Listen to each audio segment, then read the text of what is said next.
Hello everyone, welcome to Gate Academy. This is lecture number 2 of electrical measurement. Electrical measurement. Okay हम आज के lecture में हमारा जो है एरर का टॉपिक देखने वाले हैं। Errors and types of error. Okay, जैसा मैंने आपको ऑलरेडी हमारे प्रीवियस लेक्चर में बताया है कि हमारा जो बीपीएससी एई का एग्जाम है, बीपीएससी एई के एग्जाम में हम देख रहे हैं हमारा जो पेपर नंबर 4 था, पेपर 4 जनरल इंजीनियरिंग वाला पार्ट, उसके अंदर एक पार्ट है, वहां पे हमारा इलेक्ट्रिकल मेजरमेंट का जिक्र है ना। इलेक्ट्रिकल मेजरमेंट का जिक्र है वहां पे, तो हम लोग हमारे यूट्यूब में ये इलेक्ट्रिकल मेजरमेंट का पूरा पार्ट पढ़ने वाले हैं, ठीक है। और जैसा आप लोग जान रहे हैं कि भाई वैकेंसीज आ चुकी हैं, है ना, और जल्दी इसका एग्जाम डेट वगैरह भी इसने इन्होंने बता दिया है। तो उसके अकॉर्डिंग अगर आपको एक बहुत ही अच्छे वे में, बहुत अच्छे तरीके से आपको प्रिपेयर करना है बीपीएससी एई के लिए, है ना, तो हमारे गेट एकेडमी ने आप लोगों के लिए कोर्स लॉन्च किया हुआ है जो कि मात्र 1111 रुपीज का है, ठीक है। बहुत ही मिनिमम प्राइस में है और ये 568 वैकेंसीज हैं। मोस्ट प्रोबेबली ये थोड़ी और इंक्रीज हो जाएंगी, ठीक है। तो जल्दी से जल्दी गेट एकेडमी के ऐप पे जाइए और बीपीएससीआई का हमारा 2025 का जो कोर्स है उसको अवेल कीजिए और अपनी प्रिपरेशन को एक बूस्ट दीजिए, अपनी प्रिपरेशन को एक स्टार्ट दीजिए। देखिए बिकॉज ये जो बीपीएससीआई का आपकी वैकेंसी है, ये काफी टाइम बाद आई है और ये बहुत ही अच्छी वैकेंसी है ना। आप लोग इसमें काफी अच्छे गैजेटेड पोस्ट पे आप पोस्टेड होंगे, तो जरूर इसकी आपको तैयारी करनी चाहिए। और ऐसे मौके बहुत ही कम आते हैं और जब भी आ रहे हैं तो आपको उसका फायदा पूरा उठाना चाहिए। एक्चुअली नंबर ऑफ वैकेंसीज भी काफी ज्यादा है इस वजह से, है ना। चलिए, तो स्टार्ट करते हैं हमारा आज का लेक्चर जो कि होगा हमारे errors and types of error पे। First of all we will be starting with error analysis, ठीक। एरर एनालिसिस स्टार्ट करने से पहले मैं आपसे कुछ चीज बताना चाहूंगा। जैसे कि हम जान रहे हैं कि कोई भी मेजरिंग इंस्ट्रूमेंट हो या कोई भी चीज हो जिसको हम लोग देख रहे हैं, वो क्या नहीं हो सकती, 100% एक्यूरेट नहीं हो सकता। क्या आप बिल्कुल इस बात से एग्री करते होंगे कि कोई भी आप मीटर लो, कोई भी चीज ले लो आप ना, वो 100% एक्यूरेट नहीं होगी। Similarly same case is with our meters and different type of instrument, वो भी 100% एक्यूरेट नहीं होगा। उसके अंदर कुछ ना कुछ थोड़ा बहुत वो क्या होगा, अपने एक्चुअल वैल्यू से थोड़ा बहुत कम या थोड़ा बहुत ज्यादा होगा, ठीक है। वो हमारे लिए क्या कहलाता है, एरर कहलाता है। अब उसी की हम लोग एनालिसिस करने वाले हैं। अब देखो, मैं आपको एक एग्जांपल लेता हूं जिसमें मैं कह रहा हूं कि एक इलेक्ट्रिकल सर्किट है, एक रेजिस्टेंस लगा हुआ है और इस सर्किट में एक मैंने वोल्टेज सोर्स लगा दिया, ठीक है। और मेरा वोल्टेज सोर्स 10 एम्पियर का है, मेरा जो ये रेजिस्टेंस है ये 2 ओम का है। मैं बोल रहा हूँ भाई मेरा यहाँ पे करंट कितनी होगी, ठीक है। मेरा क्वेश्चन है कि यहाँ पे करंट कितनी होगी, क्लियर। अब करंट इसको फाइंड आउट करने के हमारे पास दो तरीके हैं, मतलब मैं कह रहा हूँ कि दो तरीके हैं। क्या तरीका है? पहला मेरा कहना है कि भाई आप क्या करो, मेरे को मैथमेटिक्स वगैरह कुछ नहीं आता, मैं उतना पढ़ा लिखा नहीं हूँ, मैं फील्ड में हूँ, मुझे नहीं मालूम कितनी वोल्टेज है, कितनी करंट फ्लो हो रही है, कितना रेजिस्टेंस है, उसकी वैल्यू मैं एग्जैक्ट नहीं जान पा रहा हूँ। मैं क्या कर दिया, मैं कनेक्ट कर दिया एक एम मीटर। अभी हम लोग बात करेंगे एम मीटर क्या होता है, वोल्ट मीटर क्या होता है, किस तरीके से वर्क करता है, क्यों एम मीटर को सीरीज में लगाया, क्यों वोल्ट मीटर को पैरल में लगाया, सब चीज के बारे में डिस्कशन करेंगे, ठीक। बट फिलहाल के लिए अब ये जो एम मीटर है मेरा, ये एम मीटर मुझे क्या देगा, कुछ रीडिंग शो करेगा, है ना। रीडिंग शो करेगा एम मीटर,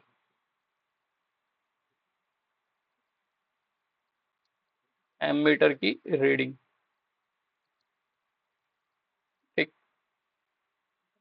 ये हमारा पहला मेथड हुआ, this one is our first method. और ये जो एम मीटर लगाया है मेरा दूसरा मेथड हुआ। पहले मेथड में मैं क्या करूंगा, मैथमेटिकल फॉर्मूला यूज करूंगा, जो मेरे पास लॉ, मेरे को ओम लॉ ने बताया, केवीएल केसीएल जो मुझे लगाना है मैं लगाऊंगा। और मैं यहाँ पे करंट की वैल्यू आपको बता सकता हूँ कि current I is equal to V upon R होता है according to Ohm's law. Ohm's law का हम लोग ने यूज किया। टोटल वोल्टेज कितना है भाई, टोटल वोल्टेज है 10 ampere, sorry 10 volt, and current is 2 ओम। मेरा आंसर आ गया भाई, कितना आया, 5 एम्पियर। ये मेरा मैथमेटिकल एक्सप्रेशन के थ्रू मैंने ये आंसर लाया है, ठीक। लेकिन वहीं पे जब मैं इस एम मीटर से इसकी रीडिंग लूंगा इस सर्किट की, भले मुझे यहाँ का, ठीक है मैं जान रहा हूँ कि 2 ओम का रेजिस्टेंस है और 10 वोल्ट का वोल्टेज सोर्स है, बट अगर मुझे इसकी वैल्यू भी नहीं पता होगी तो भी ये एम मीटर मुझे क्या देगा, रीडिंग शो करेगा। ठीक। एम मीटर की रीडिंग जब आप इससे चेक करोगे तो या तो ये 5 से थोड़ी कम आएगा, मान ले सकते हैं हम लोग 4.9 एम्पियर करीब आएगा, या 5 से थोड़ा ज्यादा आएगा। क्लियर है। वो कभी भी एग्जैक्टली वो वैल्यू नहीं शो कर पाएगा जो कि हमारा मैथमेटिकल एक्सप्रेशन में आता है ना। तो भाई ऐसा क्यों हो रहा है, तो ऐसा मतलब ये तो गलत है ना, इसका मतलब कि जो मेरा एमीटर शो कर रहा है वो गलत है। तो बिल्कुल उसके अंदर क्या रहता है, कुछ ना कुछ एरर रहता है। ठीक। तो एरर क्या चीज है, देखो error is defined as the difference between measured value measured value कौन मेजर करता है, तो ये हमारा जो भी मीटर है वो मेजर करेगा। एंड ट्रू वैल्यू हमारा कहाँ से आएगा, ये ट्रू वैल्यू हमारी ये है जो हम लोग ने ऑप्शन नंबर हमारा जो पहला मेथड से सॉल्व किया, दैट इज मैथमेटिकल एक्सप्रेशन से हम लोग ने लाया। ट्रू वैल्यू को आप कह सकते हो दिस इज एक्चुअल वैल्यू। ठीक है। और ये जो हमारा क्या देगा, शोन बाई मीटर और शोन बाई डिवाइस। कोई मीटर कोई डिवाइस मैं यूज कर रहा हूँ, वो जो वैल्यू शो करेगा उसको मैं मेजर्ड वैल्यू कहता हूँ। और जो मेरी ट्रू वैल्यू है, जो मेरी एक्चुअल वैल्यू है, जो मैंने मैथमेटिकल एक्सप्रेशन से लाया हुआ है वो एकदम करेक्ट होती है, वो वैल्यू क्या होती है, हमारी एक्चुअल वैल्यू होती है, वो होती है हमारी ट्रू वैल्यू। इसको हम लोग मेजर्ड करते हैं ए एम से, सॉरी इसको हम लोग शो करते हैं ए एम से, इसको हम लोग शो करते हैं ए टी से। ठीक है, true value A T, measured value A M. Clear. तो इनका जो डिफरेंस होगा means error, error is equal to A measured minus A true. Clear. This is our error. आपसे एग्जाम में क्वेश्चन करेगा कि भाई एरर क्या होता है, तो एरर होता है measured value minus true value. This is our measured value. Measured value वो वैल्यू होती है जो हमको हमारा मीटर शो करता है। ट्रू वैल्यू वो वैल्यू होती है जो एक्चुअल में रहती है। True value. क्लियर। तो ये हमारा एरर कहलाता है। अब एरर जो होता है हमारा, जो एरर है हमारा, error can be positive and error can be negative. Error हमारा पॉजिटिव भी हो सकता है, एरर हमारा नेगेटिव भी हो सकता है। पॉजिटिव कब होगा, पॉजिटिव तब होगा जब हमारी मेजर्ड वैल्यू जो है हमारी ट्रू वैल्यू से ज्यादा हो। और नेगेटिव कब होगा, नेगेटिव तब होगा जब मेरी मेजर्ड वैल्यू जो है मेरी ट्रू वैल्यू से कम हो। एग्जाम में आपका क्वेश्चन बनेगा, एरर क्या आया हमारा, एरर हम लोग ने एक सिस्टम को चेक किया, उसमें जो एरर आया मेरा नेगेटिव आया। तो इसका मतलब आप क्या समझ आ रहा है, मेजर्ड वैल्यू ज्यादा है या ट्रू वैल्यू ज्यादा है, या एरर मैंने कैलकुलेट किया, एरर मेरा पॉजिटिव आया। तो इसका मतलब क्या है भाई, एरर जो मेरा मेजर्ड वैल्यू ज्यादा है कि ट्रू वैल्यू ज्यादा है, तो आप इसको इसी एक्सप्रेशन से बता सकते हैं। क्लियर। मिनट यार, क्या हो गया भाई।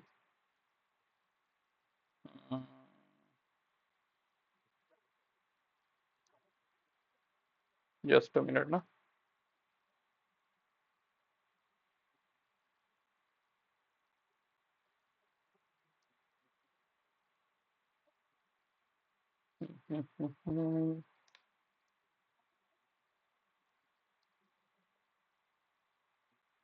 ओके। ठीक ठीक, अब ओके हो गया आई थिंक, हट गया वो पार्ट। हाँ, ये होता है हमारा एरर। पॉजिटिव रहेगा तो क्या होगा, नेगेटिव है इसका मतलब क्या है। क्लियर। तो एरर क्या चीज है, error is deviation of measured value from true value. जो हम लोग ने मेजर किया अपने डिवाइस के साथ, वो कितना अलग, कितना डिविएट कर रहा है मेरी ट्रू वैल्यू से। ओके। वो हमारा क्या होता है, एरर होता है। क्लियर। अब एरर जो भी है हमारे, हम लोग आगे डिस्कस करेंगे। Errors are broadly classified into 2 types. हमारे पास 2 टाइप के एरर हैं ब्रॉडली, अगर मैं क्लासिफाई करूं तो ये होता है हमारा स्टैटिक एरर। ठीक। Static error. Second one is our dynamic error. Static error and dynamic error. ठीक है। तो क्या है स्टैटिक एरर, क्या है डायनामिक एरर, इसके बारे में हम लोग देखते हैं अब। स्टैटिक एरर क्या चीज है, स्टैटिक एरर होता है वो एरर जो टाइम से इंडिपेंडेंट हो। ठीक है, टाइम पे डिपेंड ना करता हो। या आप कहो कि टाइम के साथ वो कांस्टेंट है, ना टाइम के साथ वो वेरी नहीं कर रहा है, चेंज नहीं हो रहा है, वो हमेशा के हमेशा क्या है, कांस्टेंट बना हुआ है, उसको हम लोग क्या कहते हैं, स्टैटिक एरर कहते हैं। ठीक। और वो एरर जो टाइम पे डिपेंड करता है उसको हम लोग क्या कहते हैं, डायनामिक एरर कहते हैं। ओके। स्टैटिक एरर को हम लोग क्या कहते हैं, इसको हम लोग एब्सोल्यूट एरर भी कहते हैं और लिमिटिंग एरर भी कहा जाता है। तो स्टैटिक एरर का दूसरा नाम क्या है, एब्सोल्यूट एरर है, इसको हम लोग लिमिटिंग एरर भी कहते हैं। और स्टैटिक एरर जो होता है हमारा, ये टाइम पे डिपेंड नहीं करते, ये कांस्टेंट रहते हैं थ्रू आउट। ठीक। ये इसको हम लोग क्या कहते हैं, स्टैटिक एरर कहते हैं। एट द अदर एंड जो हमारा डायनेमिक एरर है, डायनेमिक एरर वो एरर्स होते हैं जो कि टाइम के ऊपर डिपेंडेंट होते हैं, टाइम के साथ चेंज होते हैं। ठीक है। और जनरली वो डिपेंड करते हैं किसके ऊपर, वो जनरली डिपेंड करते हैं एनवायरमेंटल फैक्टर्स के ऊपर भाई। इन्वायरमेंटल फैक्टर क्या है, किस सिचुएशन में हम अपने मीटर को यूज कर रहे हैं, उसके ऊपर भी क्या होता है, हमारा डायनेमिक एरर डिपेंड करता है। ठीक है। हम जो जनरली इन जनरल हम लोग जो एरर्स का एनालिसिस करते हैं यहाँ पे, वो हम लोग करते हैं स्टैटिक एरर की एनालिसिस। ठीक। तो चलिए फिर हम लोग आगे बढ़ते हैं और देखते हैं हमारे एरर। अब देखो, कोई भी जो हमारा इंस्ट्रूमेंट है, कोई भी मैं डिवाइस यूज कर रहा हूँ, वो एरर लेस नहीं हो सकता, उसके अंदर हमेशा कुछ ना कुछ एरर रहेगा। ठीक है। तो ये बात हम लोग ने क्या कर लिया भाई, एक्सेप्ट कर लिया। समझ लो बहुत सारे लोग थे, उसमें से एक आदमी ने क्या बोलते हैं, एक डिवाइस बनाया, एम मीटर बनाया पहली बार, और उसने बताया कि ये देखो भैया, ये मेरा एम मीटर है, ये काम करेगा। तो एक आदमी जो भीड़ में था वो पूछता है कि भैया इसके अंदर क्या ये हमेशा 100% एक्यूरेट बताएगा आपको हर चीज। तो वो बोला कि नहीं यार, 100% एक्यूरेट तो नहीं बता पाएगा। तो फिर, तो बताया कि इसमें कुछ ना कुछ एरर रहेगा। तो बोला एरर हमेशा रहेगा, तो बोलेगा हाँ, वो एक स्टैटिक एरर है मेरे पास, वो हमेशा आपका एरर उसके अंदर मौजूद रहेगा। तो बहुत भीड़ में से एक समझदार आदमी था, वो बोला कि जब ये एरर हमेशा ही वहां पे अवेलेबल है, तो क्यों ना जो मेरी रीडिंग आ रही है उसमें से मैं उस एरर को माइनस कर दूं, तो क्या मेरा एक्चुअल वैल्यू आ जाएगी, है कि नहीं।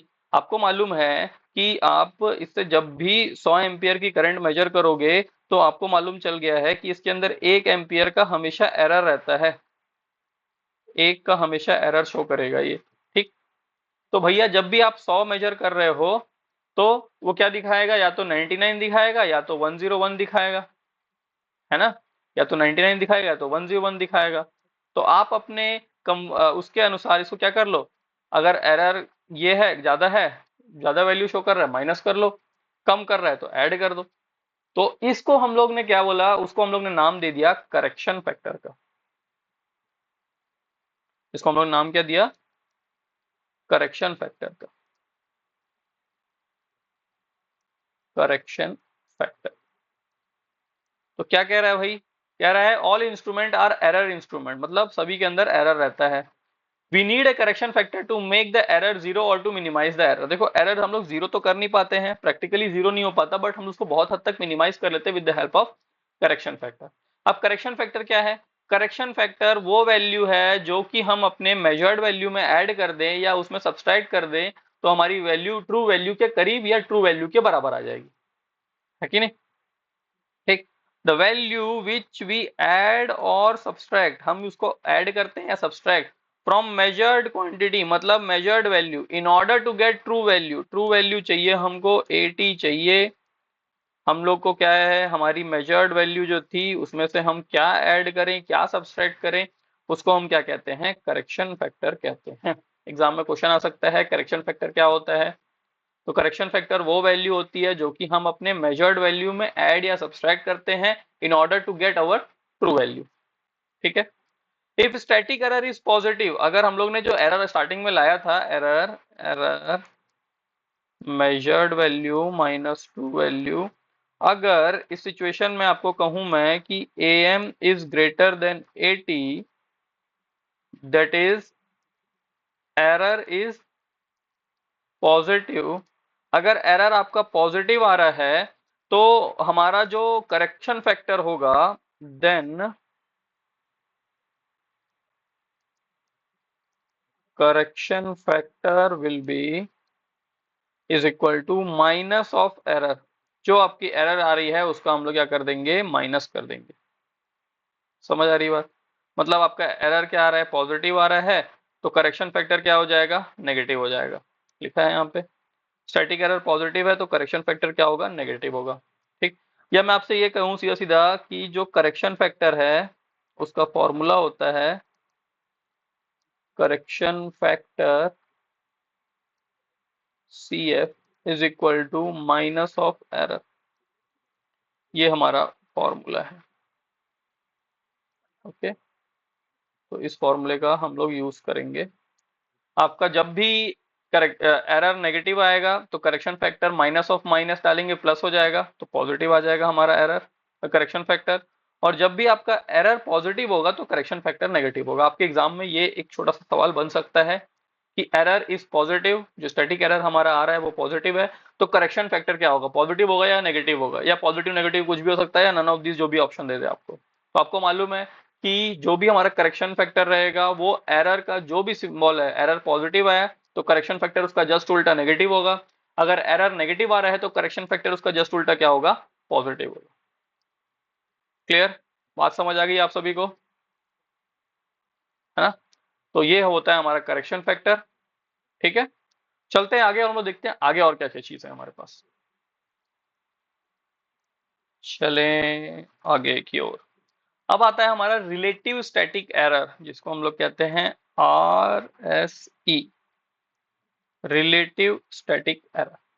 रिलेटिव स्टैटिक एरर क्या है, तो रिलेटिव स्टैटिक एरर हम लोग इसको डिनोट करते हैं ई आर से, और ये होता है measured value minus true value, जो कि हमारा क्या था, स्टैटिक एरर का फॉर्मूला था, measured value minus true value divided by true value, divided by true value. This is the formula of relative static error.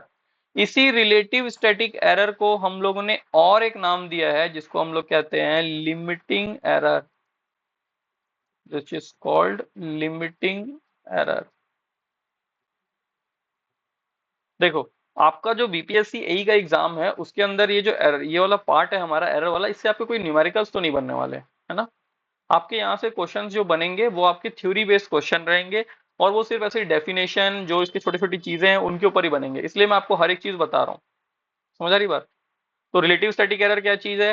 Relative static error होता है measured value minus true value upon true value, percentage percentage limiting error, percentage limiting error. इसी को हम लोग और क्या कहेंगे, percentage relative static error. ये होगा measured value minus true value upon true value into 100। ठीक है, ये होता है हमारा क्या, ये होता है हमारा लिमिटिंग एरर। अब ये लिमिटिंग एरर या रिलेटिव स्टैटिक एरर क्या है? तो जैसा कि मैंने आपको शुरुआत में बताया कि जब भी आप कोई भी डिवाइस लोगे, कोई भी इंस्ट्रूमेंट लोगे, कोई भी मीटर लोगे, उसके अंदर क्या होगा, एरर हमेशा ही अवेलेबल है। ठीक, एरर क्या है, हमेशा अवेलेबल है। और वो एरर जो है आपको क्या करना रहेगा, हमारा जो बनाने वाला है, जो मैन्युफैक्चरर है, जो मैन्युफैक्चरर है जो मैन्युफैक्चरर है, जो उस मीटर को बना रहा है, वो बनाएगा तो उसको पता रहेगा कि भाई मैंने ये मीटर ये चीज ये पैरामीटर्स को फॉलो करते हुए बनाया है, इसके अंदर इतना एरर होगा। तो रिलेटिव स्टैटिक एरर जो है ये हमेशा हमको कौन देगा, मैन्युफैक्चरर हमको बता के देगा। और ये जो भी हमारा डिवाइस है उसके डब्बे पे या उस डिवाइस पे मेंशन्ड होगा कि ये रिलेटिव स्टैटिक एरर कितना है। समझ आ रही बात? तो मैन्युफैक्चरर बताएगा। लेकिन ये जो रिलेटिव स्टैटिक एरर रहता है ये डिपेंड करता है उस वैल्यू पे जिसको आप मेजर कर रहे हो, है ना भाई? ये ट्रू वैल्यू, ये तो ट्रू वैल्यू है, ट्रू वैल्यू है। ट्रू वैल्यू मतलब हो सकता है कि आप एक 100 एम्पियर, 0 से लेके 100 एम्पियर के रेंज का एमीटर यूज कर रहे हो, लेकिन आप उससे मेजर 50 एम्पियर ही कर रहे हो, है ना? क्या कर रहे हो आप, 0 से 100 एम्पियर के रेंज का आप मीटर यूज कर रहे हो, लेकिन आप मेजर उससे 50 एम्पियर ही कर रहे हो। तो आपकी ट्रू वैल्यू क्या है, तो आपकी ट्रू वैल्यू ये है। आपको इससे कोई लेना देना नहीं है अभी। हो सकता है आप इसी 0 से 100 एम्पियर के रेंज वाले एमीटर का इस्तेमाल करके आप कल को 20 एम्पियर भी मेजर करो। हो सकता है आप इससे 30 एम्पियर भी मेजर करो। हो सकता है आप इसको यूज कर लो 100 एम्पियर मेजर करने के लिए। मेरा कहने का मतलब है कि अगर मैं कोई वैल्यू लिख के दे दूंगा कि भाई आपका एरर है, वो कितना है, वो 6 एम्पियर का एरर है। ठीक, तो ये 6 एम्पियर का जो एरर है वो आपके हर एक चीज के लिए वैलिड नहीं है, हर एक वैल्यू के लिए। मतलब आप 20 एम्पियर मेजर करोगे तो जरूरी नहीं है कि आपका 6 एम्पियर का एरर होगा, वो टोटल के लिए है ना। तो इसको हम लोग क्या करते हैं, इसी वजह से इसको हम लोग दिखाते हैं कि इसमें परसेंटेज में, तो परसेंटेज में ये शो किया जाता है। समझ आ रही बात? जिसका जो डिवाइस का रिलेटिव स्टैटिक एरर सबसे कम होगा वो उतना अच्छा होगा, है ना।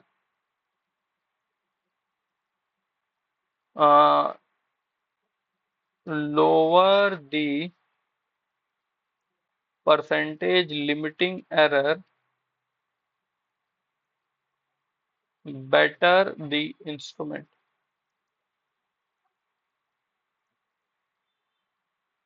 मैं आपको एक एग्जांपल दे रहा हूं कि मान लो मेरे पास क्या है, मेरे पास तीन डिवाइस है।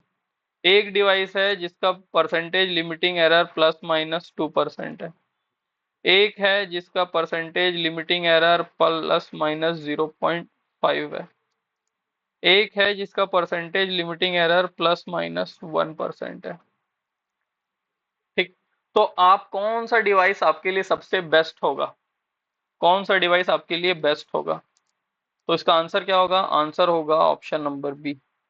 ये क्या है? ये बेस्ट अमंग्स दीस है, इन सब में से सबसे अच्छा डिवाइस ये है क्योंकि इसका परसेंटेज लिमिटिंग एरर क्या है? कम है।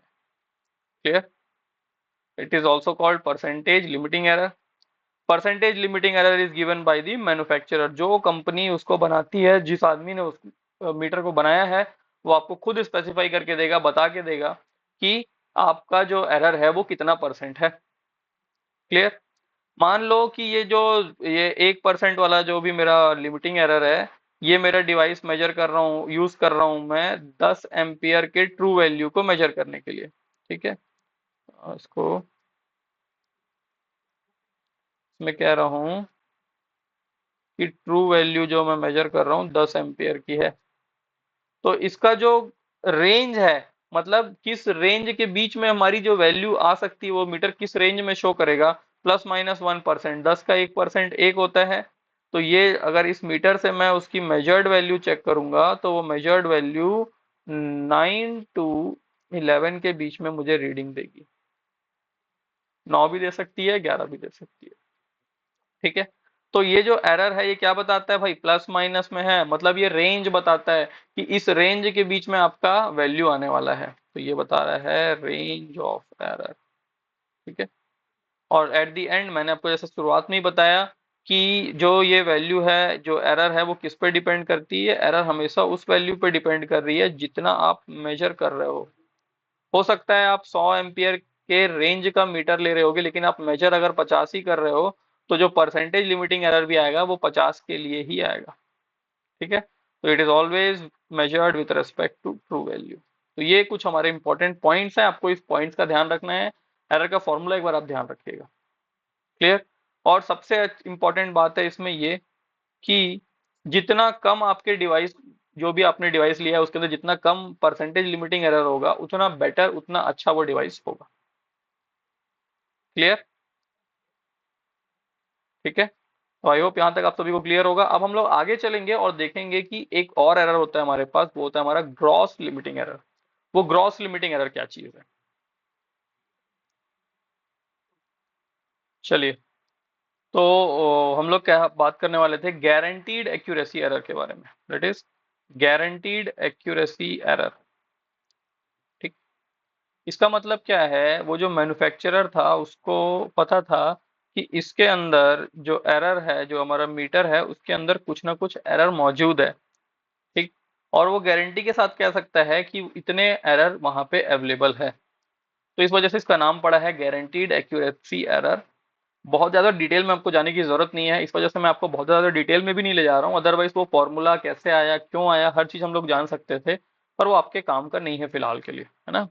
तो मैं अगर फॉर्मूला लिखता हूँ गारंटीड एक्यूरेसी एरर, मैंने इसको थोड़ा मिस प्रोनाउंस कर दिया था, gross accuracy error limiting error कह रहा था, एक्चुअल में गारंटीड एक्यूरेसी एरर है।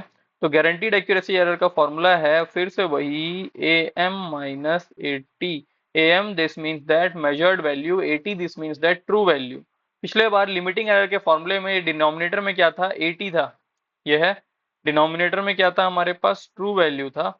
बट अगर मैं यहाँ पे बात करूं तो यहाँ पे ट्रू वैल्यू नहीं होगी, यहाँ पे होगी full scale value into 100 percentage में है। ये क्या होता है हमारा full scale value, full scale value. ठीक है। फुल स्केल वैल्यू का मतलब क्या, देखो जब भी आप डिवाइस लेने जाओगे मार्केट में, समझ लो आप वोल्ट मीटर लेने जा रहे हो, तो आपको मिलेगा एक वोल्ट मीटर जो बोलेगा भैया ये वोल्ट मीटर 0 से 10 एम्पियर 10 वोल्ट की रेंज के लिए है।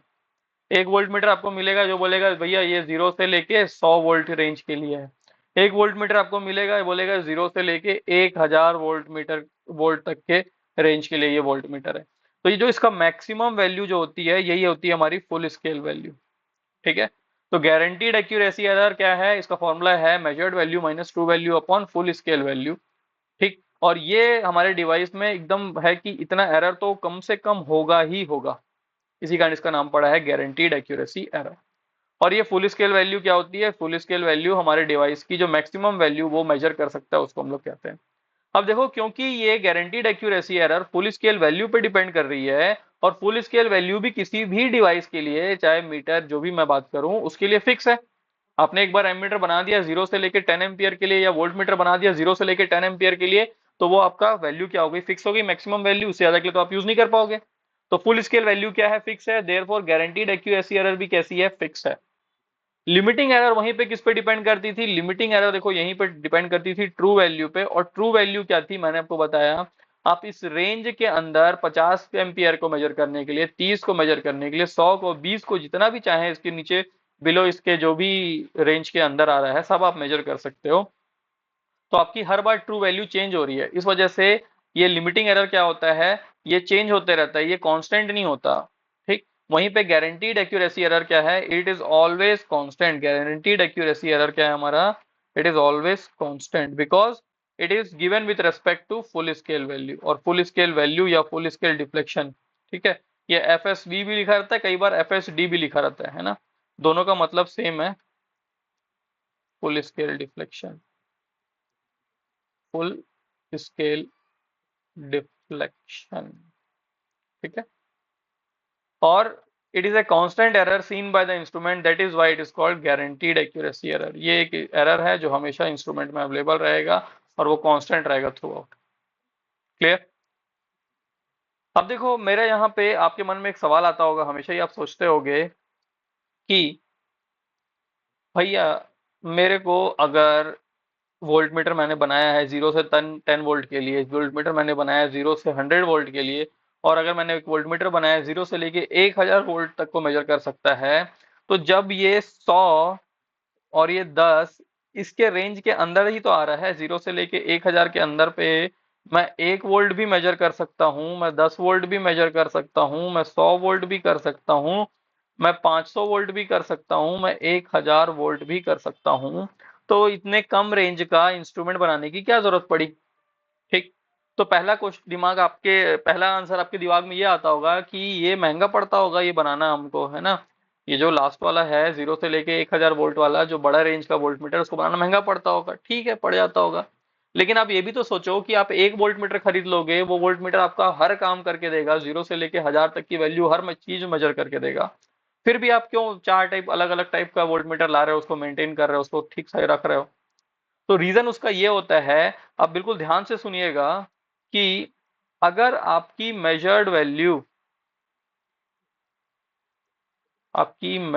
वैल्यू जो है ये अगर आपके फुल स्केल वैल्यू के आसपास है, अगर आपकी मेजर्ड वैल्यू मतलब जैसे कि मैं 0 से लेके 1000 वोल्ट का वोल्ट मीटर यूज कर रहा हूं, अगर मैं इससे, मेरे पास समझ लो मैंने ए ऑप्शन मेजर किया, मैंने इससे 10 वोल्ट मेजर किया, और बी में बोलता हूं मैंने इससे 1000 वोल्ट मेजर किया। तो आपको पता है कि ये जो 10 वोल्ट मेजर करूंगा जब मैं, तो ये बहुत ज्यादा एरर इसमें क्या होगा, ज्यादा होगा। और इस सिचुएशन में एरर जो आएगा मेरा वो क्या आएगा, कम आएगा। मैं आपको, क्योंकि आपके एग्जाम में इतना इसमें चीजें इतने डेप्थ में नहीं पूछी जाएंगी, मैं इस कारण आपको ये एक स्टेटमेंट के फॉर्म में बता दे रहा हूँ, अदरवाइज मैं आपको ये हर चीज आपको वैल्यू फाइंड आउट करके न्यूमेरिकल्स पॉइंट ऑफ व्यू से सब चीज दिखाता, बट रिक्वायरमेंट नहीं है तो रहने देते हैं उसको, ठीक है। बस आप इतना ध्यान रखो कि आपका जो मीटर है वो आप मीटर किस बेसिस पे आप यूज करोगे, कि भाई मैं ये मीटर यूज करूं या ये मीटर यूज करूं, तो वो आप डिफाइन करोगे। कि समझ लो मेरे को कोई बोल दिया 50 वोल्ट का मुझे वोल्ट मेजरमेंट करना है, 50 वोल्ट वोल्टेज है, उसके आसपास का वोल्टेज वोल्ट मेरे को मेजर करके बताओ। आपके पास तीन चार ऑप्शन है, एक पहला ऑप्शन हुआ 0 से लेके 100 10 वोल्ट तक के लिए, 0 से 10 वोल्ट का वोल्ट मीटर है। दूसरा ऑप्शन है आपके पास 0 से लेके 30 वोल्ट का वोल्ट मीटर है। तीसरा ऑप्शन है आपके पास 0 से लेके 50 वोल्ट वोल्ट का आपका वोल्ट मीटर है। चौथा ऑप्शन है 0 से लेके 100 वोल्ट का। पांचवा है 0 से लेके 500 वोल्ट का। ठीक, इतने सारे ऑप्शन में आप क्या सेलेक्ट करोगे, तो आपको हमेशा वो सेलेक्ट करना है जो इसके मैक्सिमम वैल्यू के आसपास आए। उसमें हमें सिचुएशन में क्या होगा, एरर क्या होगा, सबसे कम होगा। एरर क्या होगा, कम होगा। और जितना आप मीटर के शुरुआत में होगे, मतलब जैसे कि हमारा ये ऐसा मीटर रहता है, पॉइंटर रहता है, ये 0 1 2 3 4 ऐसे करके हमारी यहाँ पे आती है फुल स्केल वैल्यू। ठीक है, तो जितना आपका जो रीडिंग है ये मीटर की शुरुआत वाले पार्ट में होगा, इस पार्ट में जितना ज्यादा होगा उतना एरर क्या होगा, इसके अंदर ज्यादा होगा। Error will be more. और जितना आप इस वाले पार्ट में होगे, एकदम एंड एंड के फुल स्केल वैल्यू के पास होगे, तो एरर क्या होगा हमारा, इस सिचुएशन में एरर हमारा होगा less. Error will be less. Clear. तो अब आपको समझ आ गया होगा कि आप किस बेसिस पे range of volt meter decide करते हो। कोई मुझे अब पूछेगा कि मेरे को 99 वोल्ट मेजर करना है, तो मैं ये तीनों में से कौन सा सेलेक्ट करूं, ए सेलेक्ट करूं, बी सेलेक्ट करूं, या सी वाला वोल्ट मीटर सेलेक्ट करूंगा। तो आप देखो कि भाई 99 कहाँ आ रहा है, इसके फुल स्केल वैल्यू के आसपास आ रहा है, तो मैं ऑप्शन नंबर बी वाला जो वोल्ट मीटर है वो यूज करूंगा, ना कि मैं ये ए यूज करूंगा। मुझे कोई बोलेगा मुझे 9 वोल्ट मेजर करना है, तो 9 वोल्ट तो ये 0 से 100 वोल्ट वाला वोल्ट मीटर भी मेजर कर सकता है, 0 से 1000 वोल्ट वाला वोल्ट मीटर भी मेजर कर सकता है। लेकिन होगा क्या, जब आप 0 से 1000 वोल्ट मीटर 1000 वोल्ट के रेंज वाले वोल्ट मीटर को लोगे, तो वो 9 उसके शुरुआत ही एकदम स्टार्टिंग वाले पार्ट में आएगा, वहां पे एरर बहुत ज्यादा होगा। तो आपको ऐसा डिवाइस, ऐसा वोल्ट मीटर यूज करना है जिसका 9 वोल्ट कहाँ पे आए, उसके maximum value full scale deflection के पास में आए। तो ऑप्शन नंबर ए हमारे लिए तब सही होगा। क्लियर। तो ये है आपकी, मतलब एक मैं कह सकता हूँ कि कंक्लूजन मैं आपको बता रहा हूँ, और आपको इसका ध्यान रखना है।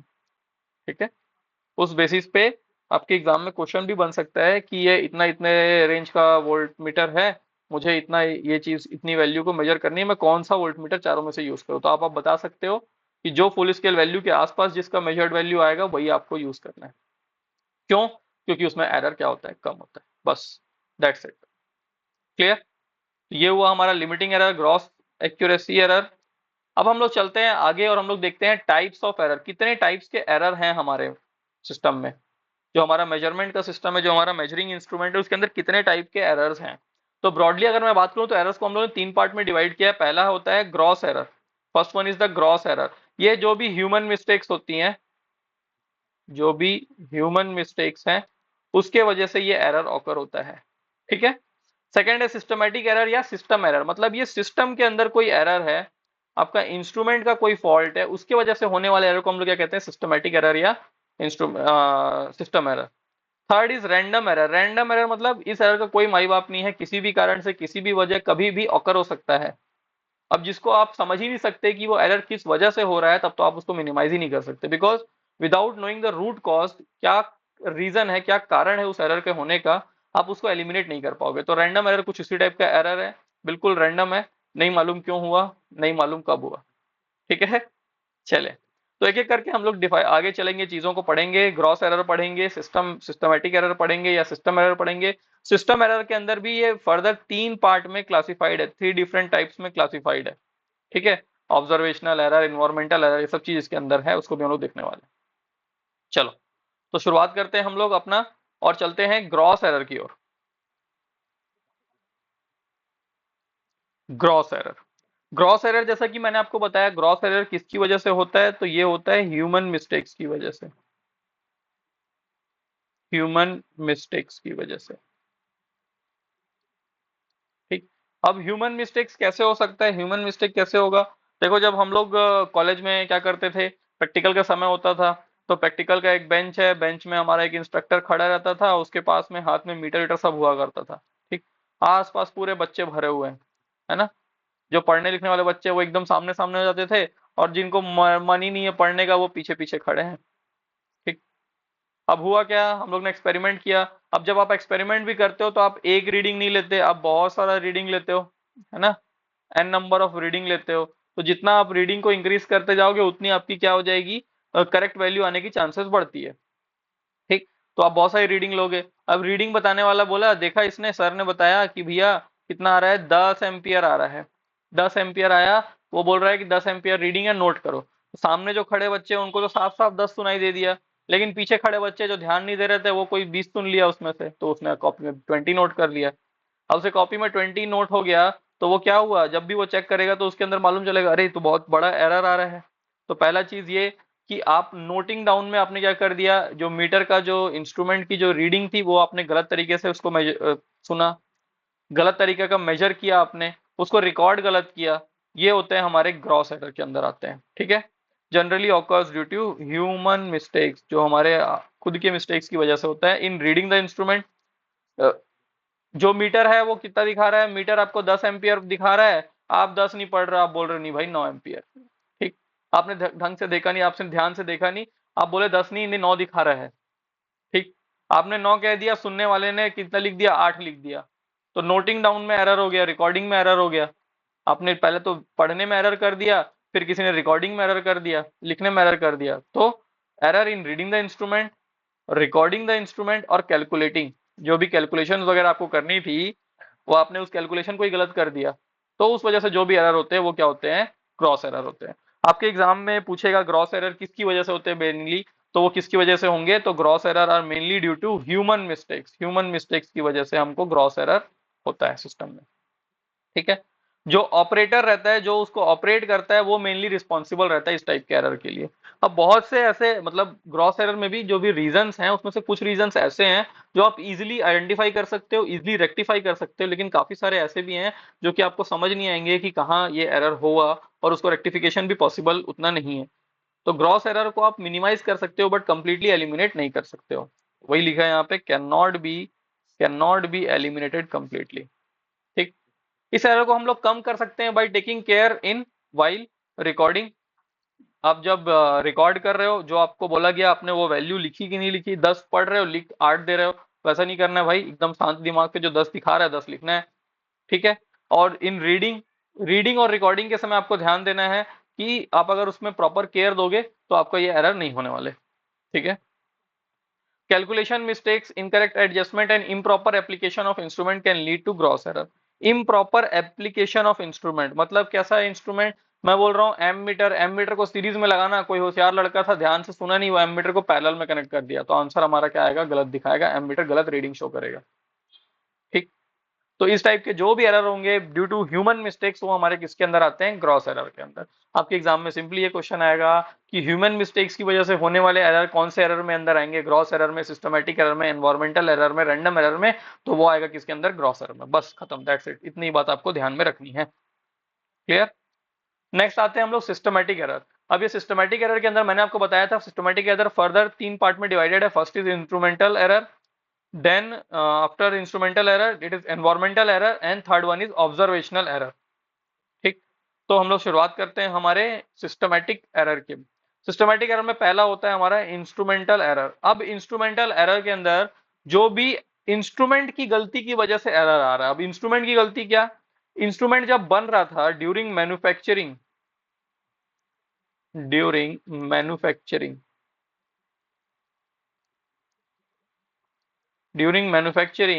कुछ कनेक्शन वगैरह करने थे, या मान लो मैन्युफैक्चरिंग के समय में ये ऐसा करके मेरे पास एक स्टैंडर्ड स्केल था, ये मेरा क्या था, स्टैंडर्ड स्केल था, ये 10 सेंटीमीटर का स्केल है, और ये मेरा क्या है, एब्सोल्यूट इंस्ट्रूमेंट है, मतलब मैं इसका इस्तेमाल करूंगा एज ए स्टैंडर्ड का। तो इस स्टैंडर्ड के अकॉर्डिंग बहुत सारा स्केल बनाना था, और इसके बाजू में रख रख के देखना है, चेक करना है ये इसके बराबर है, हुआ तो 10 सेंटीमीटर लिख के भेज देना है। अब बनाते समय ही क्या हो गया, जो मैंने स्केल बनाया वो क्या कर दिया, इससे थोड़ा सा लंबा हो गया, इससे ये 10 सेंटीमीटर यहां तक आ रहा था, मैं थोड़ा सा लंबा एक्स्ट्रा खींच के बना दिया। अब ये क्या हो गया, 10 सेंटीमीटर हो गया मेरे, अब ये इसके हिसाब से क्या हो गया, 10 सेंटीमीटर हो गया। ठीक। जबकि 10 सेंटीमीटर थोड़ा सा छोटा है, ये जो डार्क वाला पार्ट है ये मेरा क्या हो गया, गलती से मेरे से एक्स्ट्रा छूट गया। लेकिन जो इसका यूजर होगा वो भले ही कितना भी केयर से यूज करे, कितना भी ध्यान दे दे कि बिल्कुल एकदम सही वैल्यू रीड करे, सही वैल्यू को नोट करे, बट ये जो एरर इसके अंदर एक बार आ गया है मेरे इस इंस्ट्रूमेंट के अंदर, वो हमेशा रहेगा। तो ऐसे टाइप के जो एरर्स होते हैं जो उसके मैन्युफैक्चरिंग के समय किसी मीटर के अंदर हो जाते हैं, उस समय भले वो किसी भी ह्यूमन मिस्टेक से हो, लेकिन वो एरर क्या कहलाते हैं, इंस्ट्रूमेंटल एरर कहलाते हैं। ठीक है। मैंने एम मीटर वोल्ट मीटर बनाएंगे हम लोग, इसके आगे आप देखोगे जब हम लोग इसके स्टडी करेंगे तो आपको समझ आएगा कि उसके अंदर क्या रहते हैं, कॉइल्स रहते हैं, नंबर ऑफ टर्न्स, काफी सारे नंबर ऑफ टर्न्स रहते हैं, कुछ कनेक्शंस वगैरह रहते हैं। अगर वो इंटरनल कनेक्शन ही मैन्युफैक्चरिंग डिफॉल्ट है उसके अंदर में, जहां से बन के आया वहीं से कोई उसमें इंटरनली कनेक्शन में कोई दिक्कत है, कुछ गलती है, तो वो जो रॉन्ग कनेक्शन होंगे वो भी किसके अंदर काउंट होंगे, वो भी किसके अंदर काउंट होंगे, इंस्ट्रूमेंटल एरर के अंदर काउंट होंगे। ठीक है। Misuse of instrument. Loading effect, loading effect का मतलब होता है कि भैया मेरा जो ये था, मेरा जो डिवाइस था, वो मान लो 100 वोल्ट या 100 एम्पियर को मेजर करने के लिए था, लेकिन मैं इसको क्या कर रहा हूं, मैं इससे 125 एम्पियर मेजर करवा रहा हूँ। क्या करा रहा हूं मैं, इससे 125 एम्पियर मेजर करवा रहा हूँ। तो क्या ये 125 दिखा देगा क्या 100 एम्पियर के रेंज वाला, ये तो भाई फुल ही दिखाएगा हमेशा, भले 125 फ्लो हो रहा होगा उसके अंदर से। ठीक। तो ऐसे एरर भी किसके अंदर कह आते हैं, इसको हम लोग कहते हैं loading effect. Inability to show the output, मतलब आप जितना इनपुट दे रहे हो उसके करस्पॉन्डिंग जो आउटपुट देना चाहिए सिस्टम को वो नहीं दे पा रहा है, उसको हम लोग कहते हैं लोडिंग इफेक्ट। ठीक।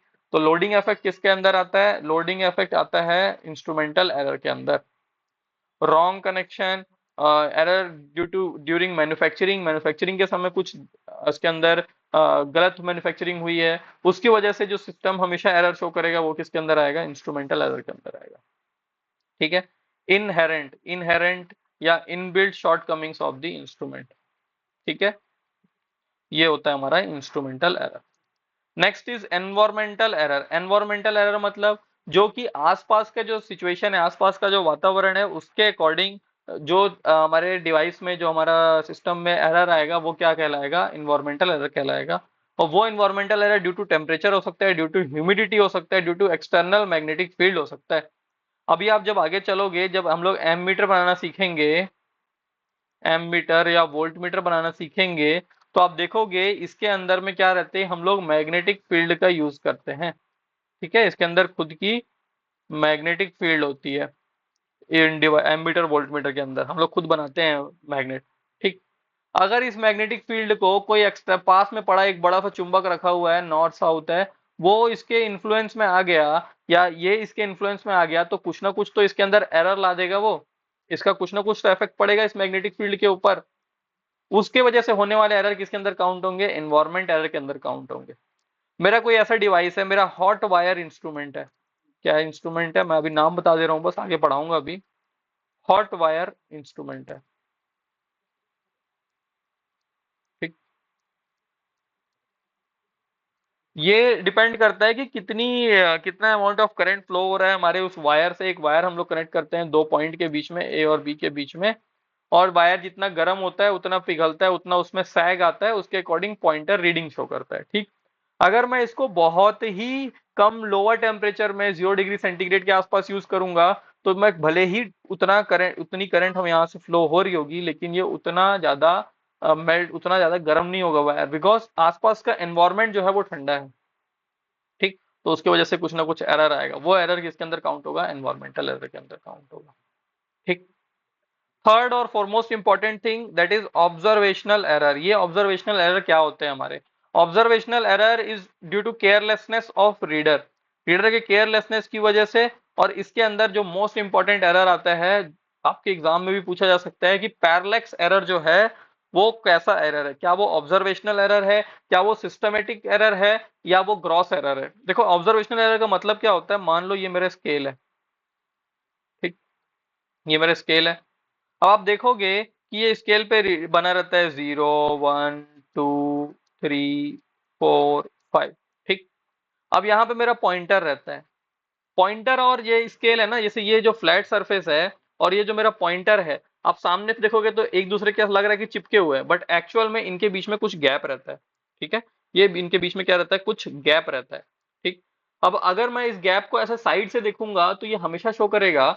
मैं अगर समझ लो मेरा पॉइंटर यहाँ पे है, मैं कहूँ अगर मेरा पॉइंटर ऐसा ऊपर 3 पे है, अरे यार,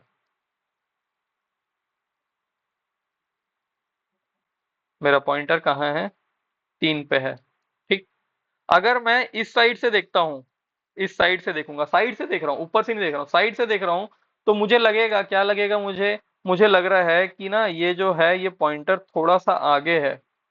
ये पॉइंटर क्या कर रहा है, थोड़ा 3 के आगे है। ठीक, वही अगर मैं इसको अपोजिट एंड से देखूं, इस तरफ से देखूं, साइड से ऐसे करके साइड से देख रहा हूँ, ठीक, तो ऐसा लगेगा कि ये थोड़ा 3 के पीछे है।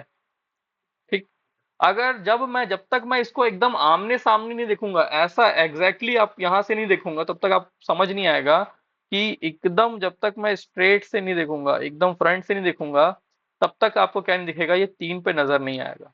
तो ये जो साइड साइड से आप देख रहे हो, इसकी वजह से जो रीडिंग में आपके एरर आ रहा है, 3 दिखाना चाहिए था, लेकिन आपने इधर साइड से, लेफ्ट साइड से देख रहा, तो आपको 3.1 दिख रहा है।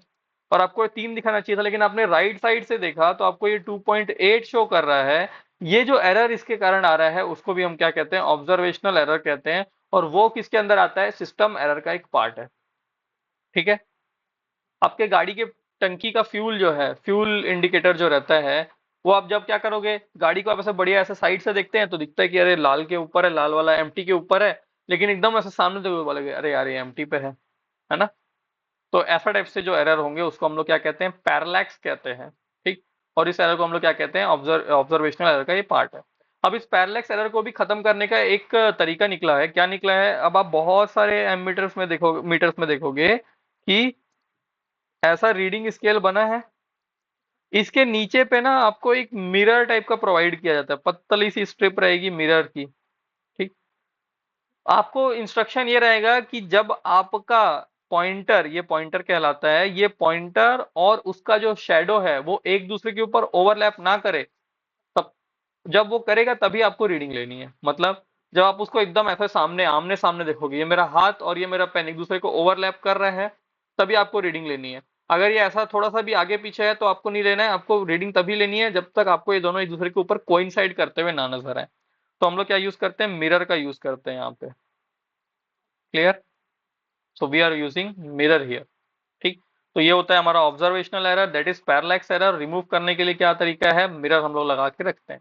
ठीक, और at the end, that is our random error, जिसके बारे में मैंने आपको शुरुआत में ही बताया कि रैंडम एरर वो एरर है जिसको हम लोग प्रेडिक्ट नहीं कर सकते कि वो किस वजह से वो एरर प्रोड्यूस हुआ।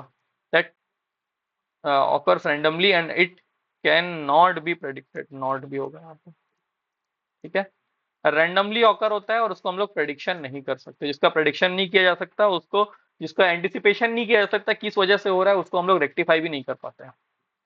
क्लियर है, तो ये था हमारा errors and types of error की क्लास।